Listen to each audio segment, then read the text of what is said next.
Welcome back, Ascenders, to the Ascended Thoughts podcast. I'm your host, Mr. Crane.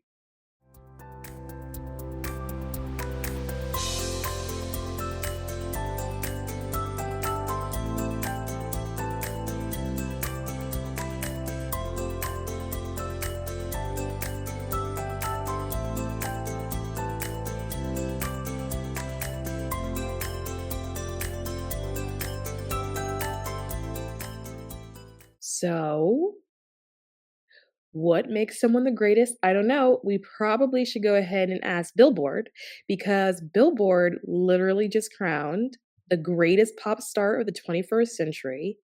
And it is Beyoncé. That's right.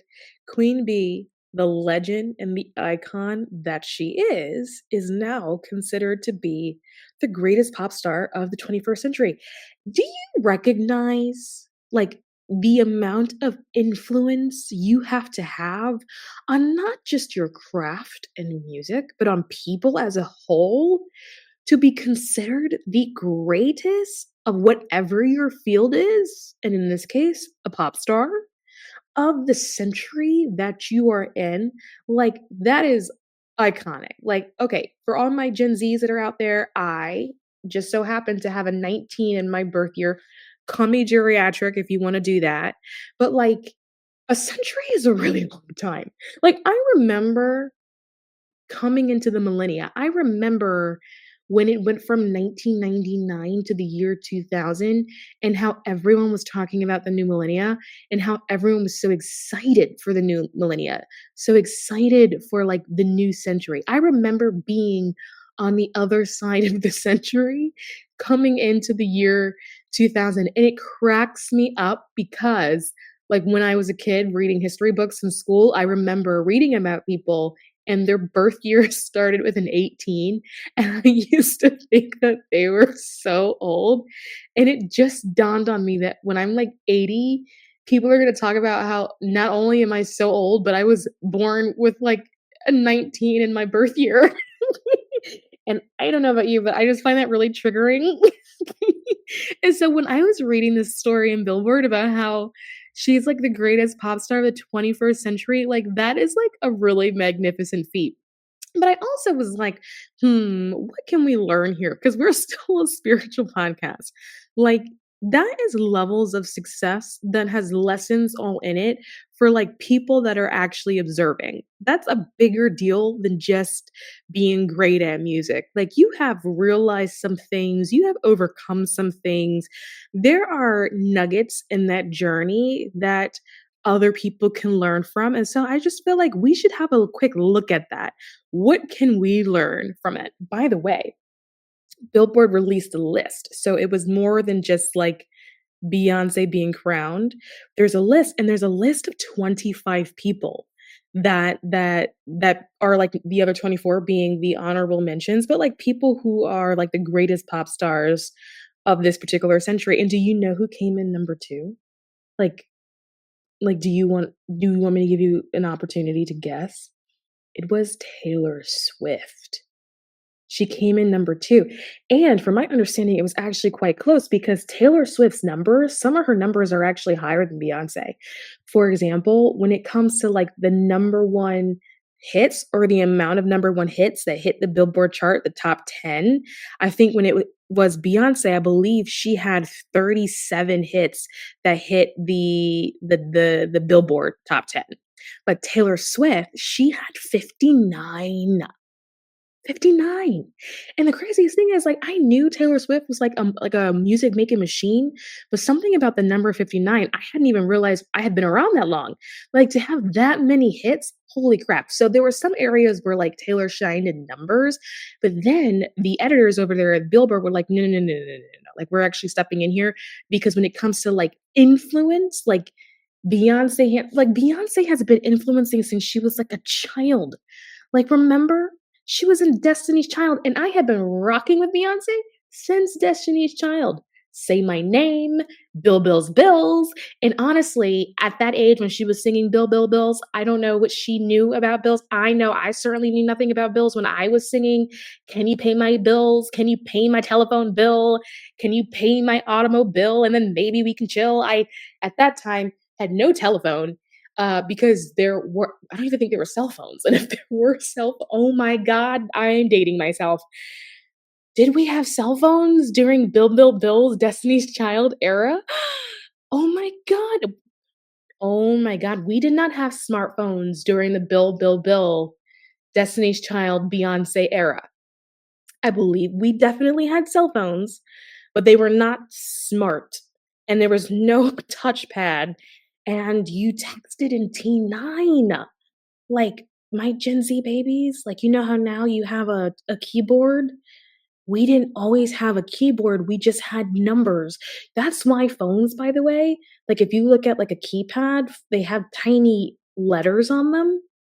Like you used to have, like, let's say you wanted an X, you had to press the 9 button like 2 times to get an X. Oh my God, I am triggering myself. Like I did not have a telephone bill because I had no phone, and I did not have an automobile bill because I had no car, I had no license, I wasn't old enough, and I had no idea what it meant to chill, but I was singing it.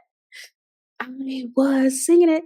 And so for me to be a full-fledged adult at this point in my life, and I can still like recall those lyrics as well as like recall modern day lyrics from Beyonce, and I have had, like, my whole life and to have, like, as, like, decades, and this woman has been a part of that, like, that is a level of influence. Like, she doesn't even know that she's had an impact on my life because she has no idea who I am. Like, of course, she's the greatest pop star of the 21st century. And then also, like, consider the fact that like everything she does is iconic in that moment. It doesn't matter what is released in that moment, it's iconic. When she released Lemonade, it was iconic in that moment, in that time. When she released Renaissance, it was iconic in that moment, in that time. And every time she does something, every performance is always very defining of that era. Think Coachella when it was renamed Baychella, right? Think her Super Bowl halftime show. To this day, her halftime show is the only one that I can really properly remember. Like everyone's halftime show is always a little bit, it's a little bit vague to me. I can never fully properly remember what people had going on, right? And so in addition to her being so talented, she also has a way of just resonating with people because for me to be able to recall that, like that is influence. And so then my question is like, okay, so then what lessons can we take from that journey in order to help us get to a place where we then elevate our own lives, right? Right? Because with her, she has this uncanny ability to like stay relevant. She's been in the game for decades, like what, 30 years now, 25, 30 years now. And she has always been relevant. Like this woman has managed to be relevant through various different generations. And so, how has she done that, right? Well, she's done that through reinvention and then not only like reinventing herself, but then telling the story through the process. Think back to Lemonade. That is nothing but a story, right? She is talking about her journey. She does it through music and how she has evolved into the person that she is today. So we are watching her reinvent herself and then not hide the journey in the process. It's just that her journey and her process, she tells through her art, which is through music, right? But she's not necessarily trying to hide it or conceal it, which then is now leading to us perceiving her as being like authentic, right? And so then you wonder why did Billboard choose her and acknowledge her for how she's influenced and has transcended music because she has broken out of music.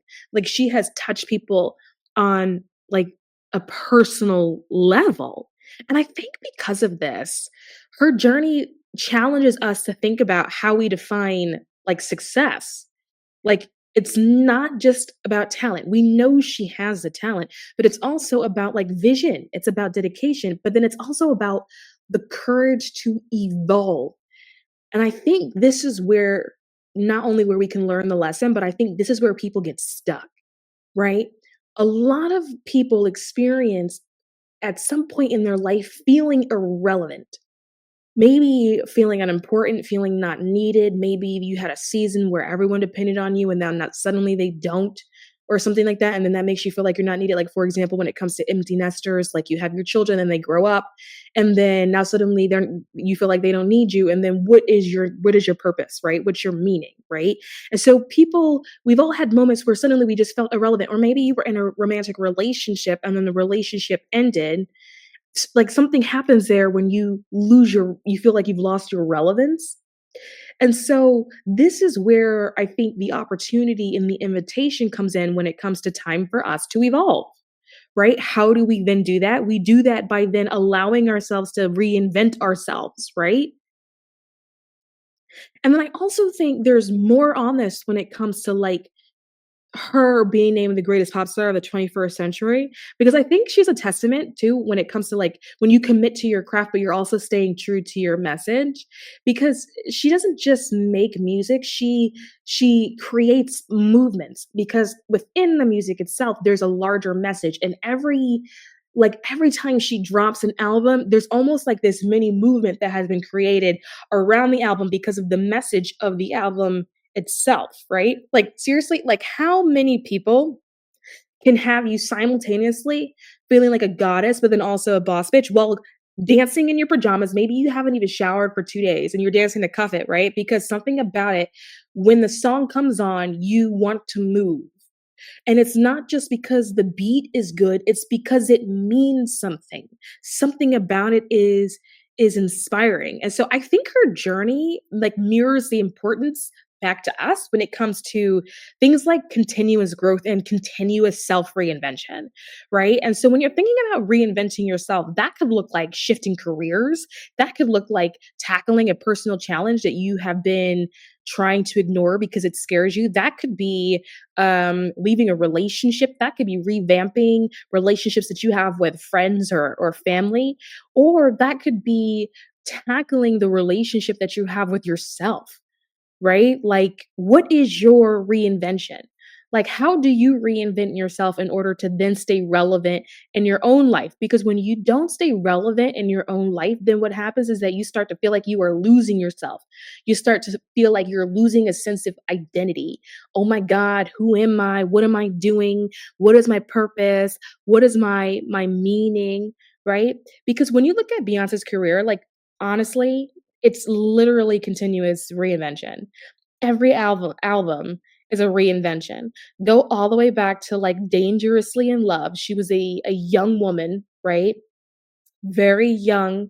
When you see her now, something about reflecting to her Dangerously in Love days, something about her was a little bit green. And then for my Gen Zs, you're like, "Dangerously in what? I don't even know what you're talking about." Like, that's how long she's been at it, right?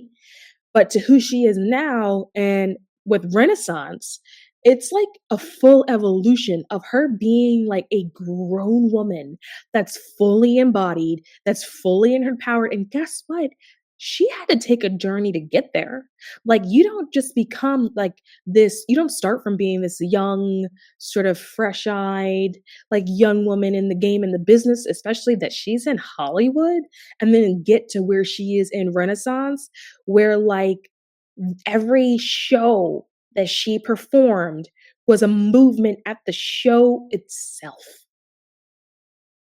Like, Beyoncé would announce that she was gonna release something, and then people would love it, and she didn't even drop it yet. They didn't even see it. Because, like, you realize how fully embodied you have to be within your own personal power in order to have that kind of effect on people?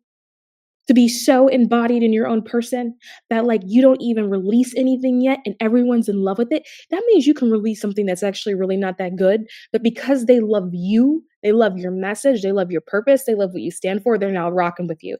And they're gonna then help you fulfill the message. They're gonna then help lift up the message. But in order to get to where she is today as the Renaissance Beyonce, she had to go through something. She had to, guess what? Allow herself to evolve because reinventing yourself right? That evolution period requires you to shed a whole bunch of old identities. It requires you to regularly be stepping into new roles, even when it's uncomfortable. Because here's the thing about like a job, you gotta retire at some point. You gotta move on to a different job at some point, right? You have to let go of roles. And people get stuck here. People say, well, this is me. Well, what if this is you now? What if maybe, okay, that's fine. Maybe that was you, but what if this is you now? What if you are now this reinvention? And then what happens is that people that are close to you, that are around you, like your family, for example, you feel like they don't know you at all. Well, because you didn't reinvent yourself and you didn't, after the reinvention, then reintroduce yourself. Like, has it occurred to you that like you reinvent and reintroduce, that every time you evolve and you reach the new iteration of who it is that you are, because you are also in your journey and you're learning and you're growing. And so you're gonna reach phases where you have new reiterations of you, that maybe that requires a reintroduction of self. Because if you don't reintroduce yourself, the people that are around you only were introduced to the old self. And then what happens is that you then start to resent the people around you for not knowing who you are today, but you never gave them the opportunity to know who you are today because you never reintroduced yourself to begin with. Like, you have to allow yourself to evolve, and then you have to allow people to see it. People like to evolve in the closet. People like to go into the mystic closet, do all this work by themselves, heal, evolve, come out, but then not let anyone know that not only were they in a closet, they just came back out of it. Like, people wanna do all of this work in secret and then get mad when no one acknowledges the work. Well, did you reintroduce yourself? Did you allow someone the opportunity to meet the new you, that new, beautiful, evolved version of yourself? And then also, what is your purpose? Are you intertwining your purpose in with that reintroduction with who you now are? Because if you think about Beyoncé, like all of her musics and all of her projects, they all carry a purpose, right? And it's usually like some sort of empowering of the feminine, right? Like that's why you can listen to one of her songs and it like you feel like a bad bitch. Like when you like it doesn't matter what it is, like, you just feel like suddenly now you can now tackle the challenge, right? Like, I like listening to her songs before going to work, like, suddenly I feel like the baddest bitch of them all, you know what I mean? Because it has a message, like, there's and for her, it just happens to be, like, empowerment, but that's why when you people view Beyoncé, she's so awe-inspiring and people find her so empowering because her message is largely about empowerment. It's not the only thing that she does, but I do think it's one of the things that really stands out. And when it comes to like looking at her influence and looking at her impact, right? And so when you take your purpose and you mesh that in with like your evolution, you become a lot more powerful, right?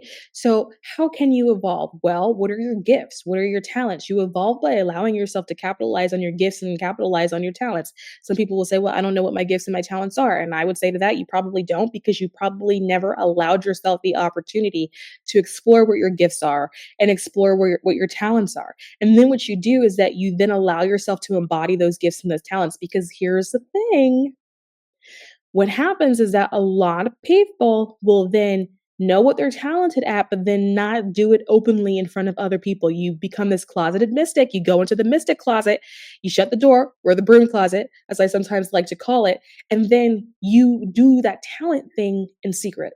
Because then you're afraid of offending people, you're afraid of people being envious, you're afraid of people being jealous. But if Beyonce did the same thing that you do, would Beyonce be considered the greatest pop star of the 21st century? No, because she would be in a closet. We wouldn't even know that this woman existed. And guess what? She deals with the same stuff. She has to go through the same things you go through. She's still human, so she's not exempt from the human experience. So if you feel like you one time was shining really, really great, and then somebody got really jealous of you and they didn't like it, you don't think the same thing not only did happen to Beyonce, but still be happening to Beyonce? You can't tell me that when Beyonce wasn't in Destiny's Child, that there wasn't some tension or some dynamics.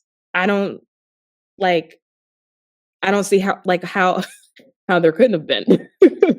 And if that stopped her, and not just Destiny's Child, just anything that she would have come across, if that stopped her, she wouldn't have been who she is today, right? So she still deals with the same external pressures as everybody else, but she remained unapologetically herself.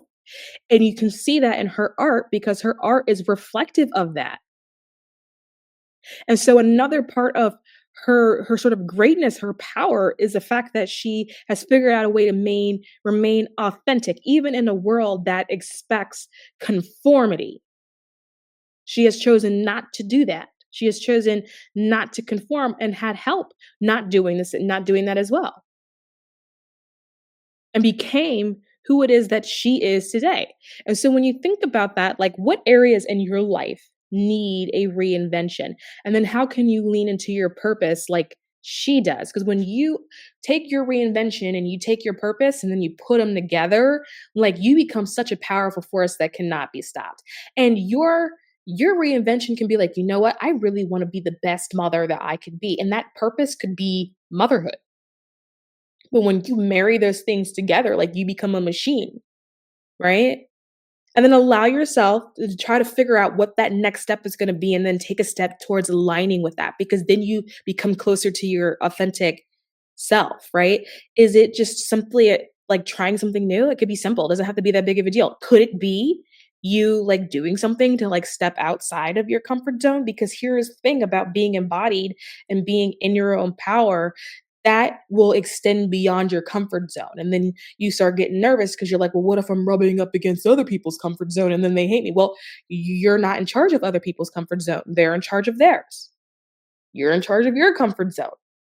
So what is that one thing that you could do? Because I think when it comes to Beyoncé recognition, with her being the greatest pop star of the 21st century, I think that reminds us that like success isn't just about being good at what you do. It's also about being intentional about it, about being willing to evolve, staying relevant because you're allowing yourself to then reinvent yourself. And then every time you reinvent, reintroducing yourself to give people the opportunity to now meet you where you're